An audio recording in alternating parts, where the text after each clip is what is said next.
As we look back over the year now concluded, we ask ourselves, what have we learned? What has changed? How have we changed?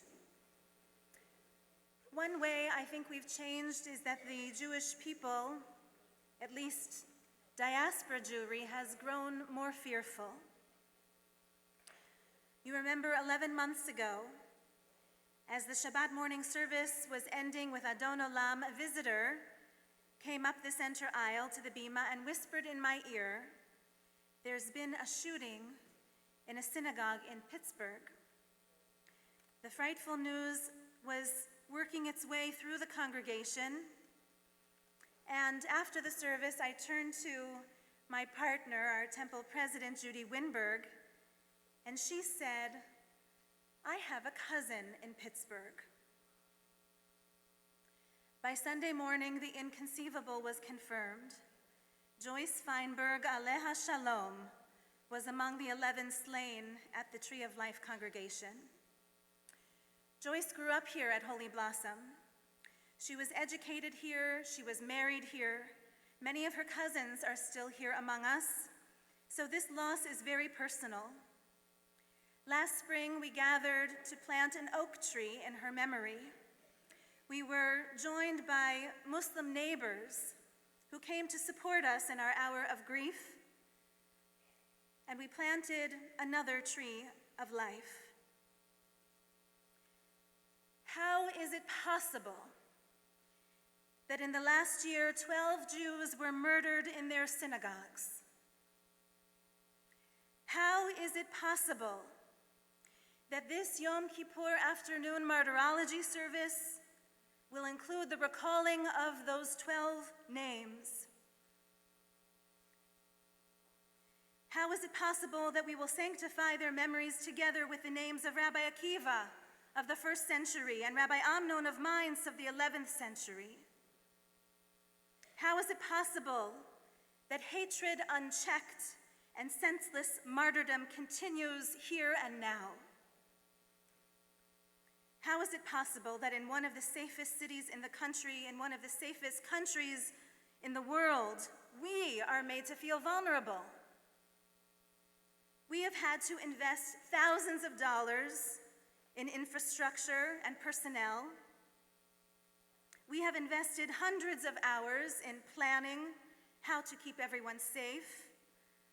Our team of friendly ushers has required special training this year so that they can be extra eyes, extra ears. How is it possible? I think of my grandparents' generation, and I look to some of the elders among us, because your memories are long. Some survivors among us too. You are known as the greatest generation because you sacrificed so much. You pulled the world back from the brink. You rooted out evil by marching courageously into the darkest of places, and you paid a heavy price. The soldiers who went from this congregation went willingly and proudly and successfully. And now, as that greatest generation is aging and frail, they see that dangerous hatred has found a foothold once again, God forbid. I wish I could protect them from this pain, as they did everything to protect us from this pain.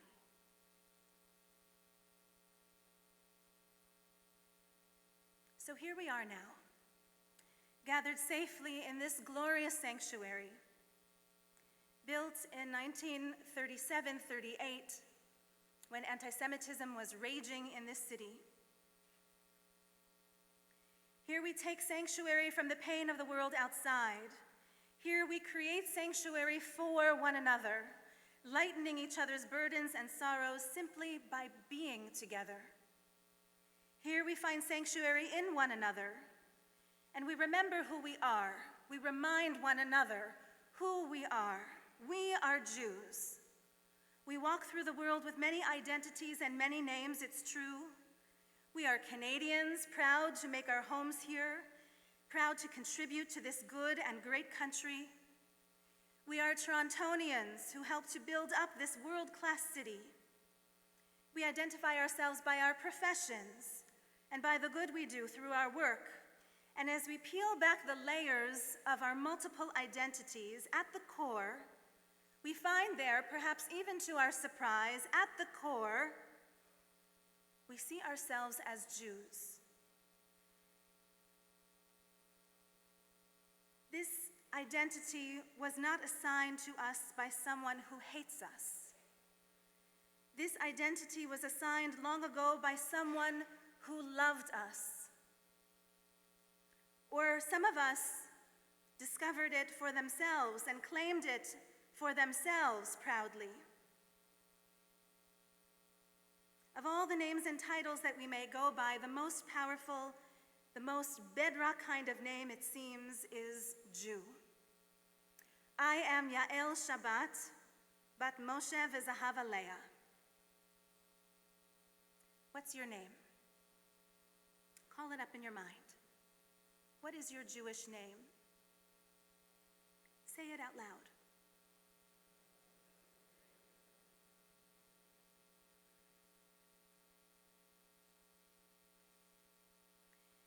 Yes, there is strength in these good names. It is easier to be strong when we know who we are and when we know who is by our side. Dark days are less dark when we know where we come from and when we know to whom we belong.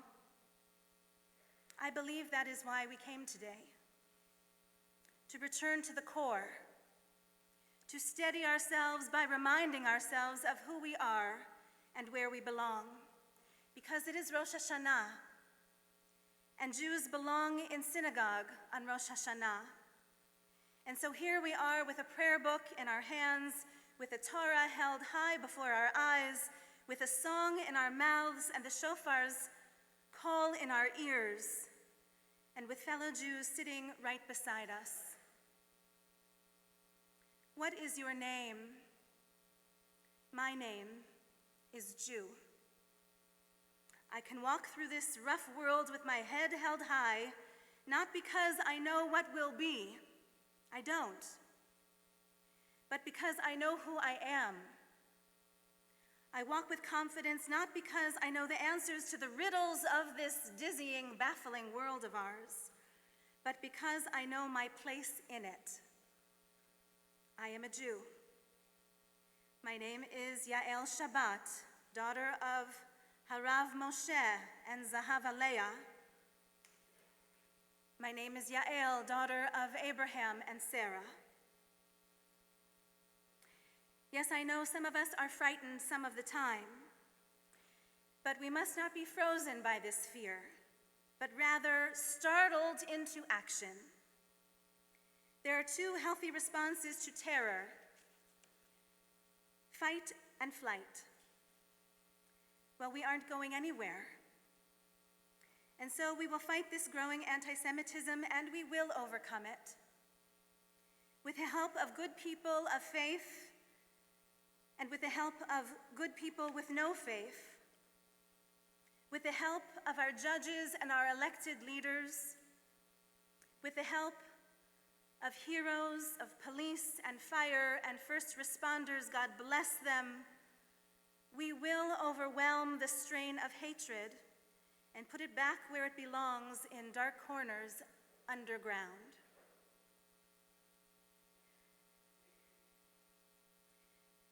Somewhere, someone seems to have given permission for that hate to percolate and to rise up to the surface and to express itself openly in the light of day. We know now it comes from the far right and it comes from the far left. And so we must strengthen and widen the sane center. You know as well as I that racism and Islamophobia and homophobia and xenophobia and anti-Semitism are on the rise.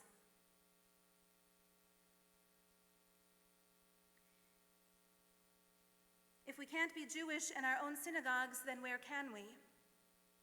If we can't be Jewish in our own Jewish state of Israel, then where?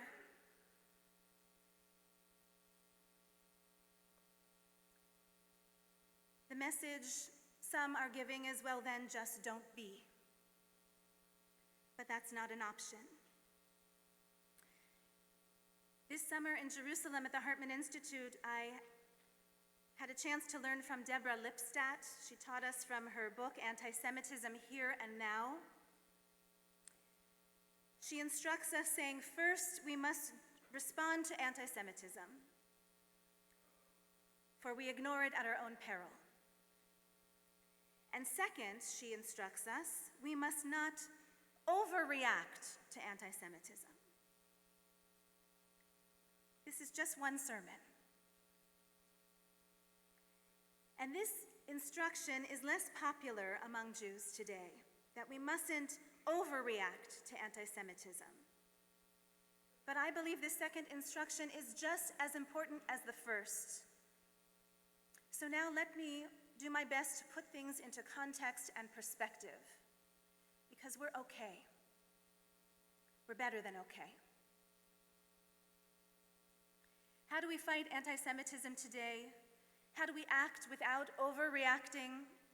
How do we address the very real problem without making it bigger than it is in reality?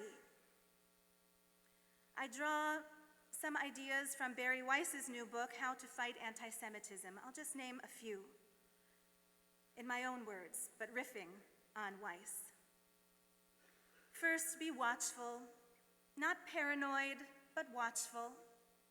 Trust your discomfort, call it out, name it, tell the truth even when it's hard to do so, even when it comes from within the political camp with which you align yourself, or even harder still when it comes from within a circle that you call friends or neighbors or colleagues at work. We must call it out. 2, we must stop blaming ourselves, even subconsciously. We do this sometimes. Like an abused woman, we think if only we were a little more like this or a little less of that. No. Anti-Semitism is actually not about Jews. It's about anti-Semites. And we don't blame the victim. 3, we must praise those again and again for doing the right thing. When earlier this year Trudeau apologized for the St. Louis, and when he came this year to honor us and to honor the legacy of our past president, Max Enken, alav HaShalom, we remembered the Taylor Project, which brought hundreds of survivors from Europe's DP camps to Canada, and the Prime Minister was here to acknowledge it. A few months ago, Felix Klein, the German government special representative on anti-Semitism, wanted to protect the Jews living in Germany, and he feared they were no longer safe wearing kippot, and so he urged them not to wear them in public anymore. This, of course, was the wrong message, and one surprising hero of this story was the popular German tabloid called Bild. The front page printed a copy of a kippah so that people could cut it out and wear it in public. And the editor-in-chief of this tabloid wrote on Twitter, "Wear it so that your friends and your neighbors can see you wear it."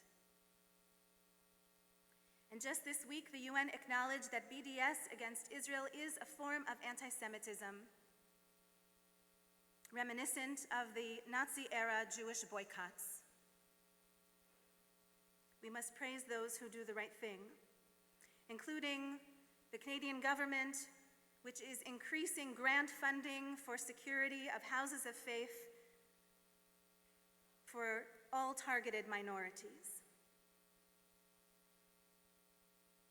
This is different, and we have to notice it. Rabbi Schiff from Tree of Life Synagogue wrote in the Washington Post, "This demands a reappraisal of the classic narrative of anti-Semitism, Once in the not-so-distant past, Jews faced evil essentially alone. Now, whatever evil Jews may face in North America is vastly overmatched by a sea of goodness. On that night of shattered glass, 1938, ordinary folks stood idly by or joined in to loot from the Jewish businesses. Contrast that so starkly to what we saw in Pittsburgh and Poway. The entire community, police and first responders, but also faith leaders of every stripe and politicians from every party from across the spectrum, and corporations and even sports teams were generous. They all stood up clearly and said, "We will not give any oxygen to this flame. We will stamp out this hatred. We are not alone." Number 4, we must love our neighbors. And this is not some sweet slogan, this is serious. This year, on our Solidarity Shabbat after the Pittsburgh shooting, we were embraced by a ring of peace, mostly by Muslim Torontonians, but Christians joined and people of no faith joined, and we felt safe inside, spiritually embraced and protected. I invite you to join these grassroots interfaith initiatives. It's easy, and worlds open up. Relationships are deepening, and fellow citizens are becoming partners and trusted friends. Number 5, don't let anti-Semitism define your Judaism. We must be about more than mere survival. Lean into your Judaism, not because of anti-Semitism, but despite it, in spite of it, dafka. Nurture your Jewish identity and the Jewish identity of those in your household. Expand the repertoire of your Jewish deeds. Shabbat, make it meaningful and memorable at your own home table and here in Holy Blossom synagogues. Come and make a minyan for our morning and evening weekday services. Take up Torah study, something of lifelong learning. You have that guide now at home. We have so many opportunities for lifelong learning, including the Melton program. I want to shout it out in particular. It will give you a strong foundation to stand upon. Pick up a Jewish book, give tzedakah to worthy Jewish causes here and in Israel. Plan your next trip to Israel. Decide to send your children or grandchildren to Jewish day schools or to be enrolled in our own youth education program here at Holy Blossom. Toronto is one of the greatest Jewish centers of Jewish life in all of the diaspora, and Holy Blossom Temple is right at the heart of it. More than 150 young families with children under the age of 8 have joined us in the last 3 years. This is remarkable. Our congregation is growing larger and younger. Families are turning to us, asking that we help to raise their children, to raise up the next generation. It is our honor and our shared responsibility to do so. What we are doing right here and right now is the greatest protection of all. These mitzvot of prayer and Torah learning and community building and social justice, these help protect us, the parts of us around which no fence can be built.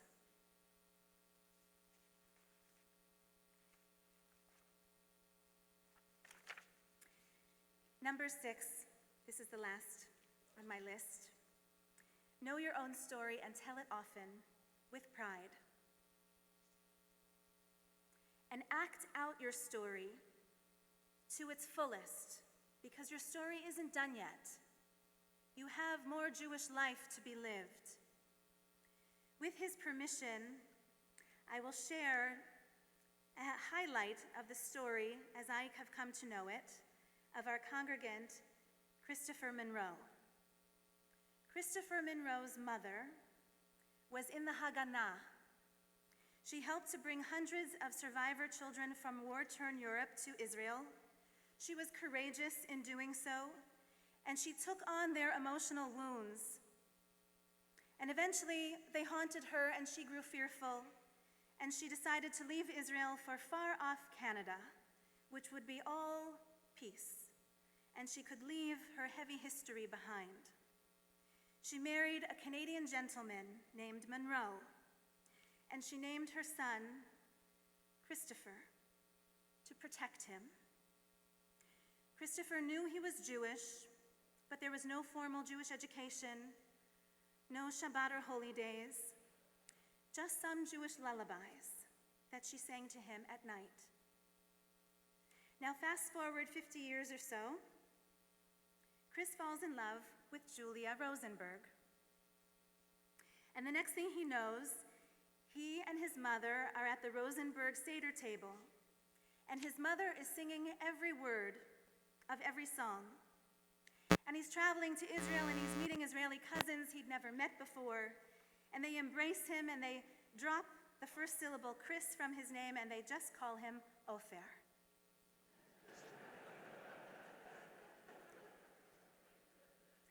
And on the beach, he hears the melody that his mother sang him when he was a child. And that's how he knows he is at home. He wears a talit for the first time. He is called for an aliyah to the Torah on his Ufruf day, standing at Julia's side. He is nervous about this first public communal act as a Jew, but he has practiced the Torah blessings 100 times with Julia at his side, and so he sings them beautifully. Next, he's standing under the chuppah, and his dear mother, who now suffers from dementia, is singing every word of every Jewish wedding song, Dodi Li. This is history corrected. This is a story of pride and identity and the power of community and the power of ritual. This is about claiming something very precious, which is yours and has been yours all along, but somewhere along the way it may have been knocked out of you or knocked out of reach. And so we say, L'shana tova, Chris. L'shana tova, Ofer ben Ofra.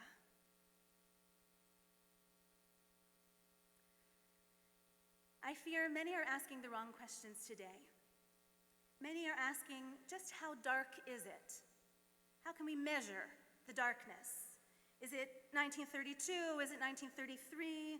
Is it 1935? No, the question is not how dark is it.